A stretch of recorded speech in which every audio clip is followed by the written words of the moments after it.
जेके खोजनी गली गली ऊ भेटाइल हमरा गली। तू यही जा। हाँ, अरे हम यही कॉलेज में पढ़े नहीं। रवो यही कॉलेज में पढ़े नहीं का? ना पढ़ावे नहीं, म्यूजिक के टीचर बानी, आज से ही ज्वाइन करल बानी। अरे वाह, तब तो हम अपना मकसद में जरूर कामयाब हो जाए। हाँ। मकसद? हाँ, अरे अपने के पटावे के।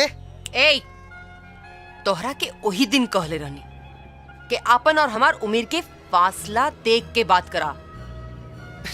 अरे हम अपना खातिर ना, अपना भैया खातिर तोरा के पटावता नहीं। भैया ला? हाँ। अरे वाह मधु, ये तो पहली बार आशिक देख रही हूँ। अपने लिए नहीं, अपने भैया के लिए पटा रहा है। लागता मेंटल बा। अरे लगता काम हो जाए। राहुल, घंटी त बाज गईल, बुझाता ममलो से ठोइये जाई। राहुल, अरे मालूम हो आज गांधी चौक पर भोजपुरी के बहुत बड़का प्रोग्राम होके वाला हो और वो में पवन सिंह आ रहल बारन। अच्छा? हाँ। हमारा नाम बा का में? तहार नाम तो नहीं राहुल, बाकी हमरा के विश्वास बा एक ना एक दिन तहार नाम सबसे ऊपर होई। शांति शांति, रउआ लोग शांति बनाए रखी। बस इंतजार के घड़ी खत्म होके जा रहल बा। 10 मिनट में सुपरस्टार गायक पवन सिंह रउआ लोग के बीच पहुंच रहल बड़े। शांति बनाए रखी। 10 मिनट करके 3 घंटा से खड़ा के लिए बड़े। जल्दी बुला पवन जी के, ना तो देम चप्पल।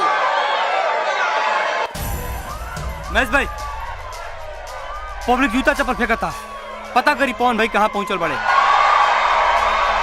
रुका, हम फोन लगा रहल बानी। हेलो,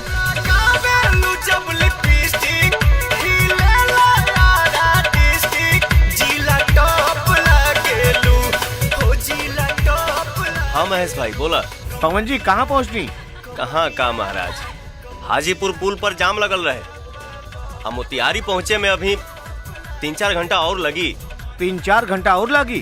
का करी भाई, कसहूँ मैनेज कर लो। कैसे करी? हमके तलागा तक ही आज हम ना पहुँच पाई। फिर भी कोशिश करब।